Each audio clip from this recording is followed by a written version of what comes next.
Hello बेटा, आज हम स्टार्ट करते हैं declaration of variable, initialization of variable और फॉर्मेट स्पेसिफायर का यूज। तो चलिए देखते हैं हम देखते हैं डिक्लेरेशन ऑफ वेरिएबल। मुझे कोई इंटीजर वैल्यूज लेनी है तो हम क्या करेंगे, इंट ए लिखेंगे। वेरिएबल डिक्लेरेशन का एक रूल होता है कि अगर आपने कोई वेरिएबल डिक्लेयर किया है तो उसका फर्स्ट लेटर जो है वो कैरेक्टर होना चाहिए। मैं यहाँ पे A1 लिख सकता हूँ, बट अगर मैंने 1A लिखा तो वो इनकरेक्ट है, वो एरर देगा आपको। ऐसे ही अगर मुझे फ्लोटिंग पॉइंट लेना है तो फ्लोट B ले सकता हूँ मैं। अगर मुझे कैरेक्टर C लेना है तो मैं कैरेक्टर C ले सकता हूँ। तो डिक्लेरेशन आप इस तरह से कर सकते हो। और variable name can be anything, A B C, only keywords को छोड़कर आप कोई भी वेरिएबल नेम ले सकते हो। इसके बाद आपका आता है इनिशियलाइजेशन। अब मैंने वेरिएबल डिक्लेरेशन कर दिया है, इंटीजर है और मुझे उसकी वैल्यू इनिशियलाइज करनी है, तो मैं यहाँ लिख सकता हूँ a = 10। तो इसका मीनिंग ये हुआ है कि 10 वैल्यूज जो वो इनिशियलाइज हो रहा है a को। अगर आपको दोनों साथ में करना है, डिक्लेरेशन एंड इनिशियलाइजेशन, तो वो भी आप C में कर सकते हो। आप लिख सकते हो इंटीजर a = 10। स्मॉल लेटर्स में लिखना मत भूलना, नहीं तो एरर्स आएगी।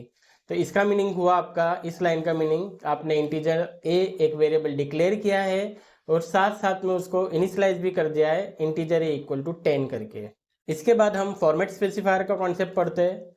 फॉर्मेट स्पेसिफायर आपने देखा होगा टेबल्स में, हर एक का फॉर्मेट स्पेसिफायर अलग अलग है।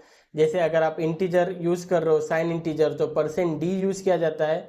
तो सपोज मेरे पास एक वेरिएबल है इंटीजर a = 20, मुझे यहाँ पे एक वैल्यू प्रिंट करानी है। सपोज आउटपुट इस तरह से करना है, वैल्यू ऑफ a is 20, और मैंने ऐसा लिखा है यहाँ पे प्रिंट एफ में, value of a is a। तो जब हम ऐसा लिखेंगे तो ये सेम आउटपुट दे देगा, क्योंकि हमने देखा था IT सोल्स अगर हमने लिखा था तो सेम IT सोल्स ही प्रिंट हो रहा था। तो यहाँ पे आउटपुट आपका आएगा value of a is a, पर मुझे आपका आंसर चाहिए यहाँ पे वैल्यू ऑफ a is 20। तो उसके लिए हम क्या करेंगे, फॉर्मेट स्पेसिफायर यूज करेंगे। तो उसके लिए printf value of a is, जहां पर आपको ए की वैल्यू प्रिंट कराना है, डिस्प्ले कराना है, वहां पे आप आपका फॉर्मेट स्पेसिफायर यूज करोगे।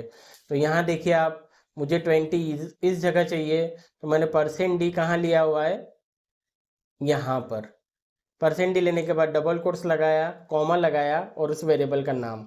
इसका मीनिंग ये हो रहा है कि ए की जो भी वैल्यूज है ये %d जहां पर होगा वहां पे प्रिंट करेगा।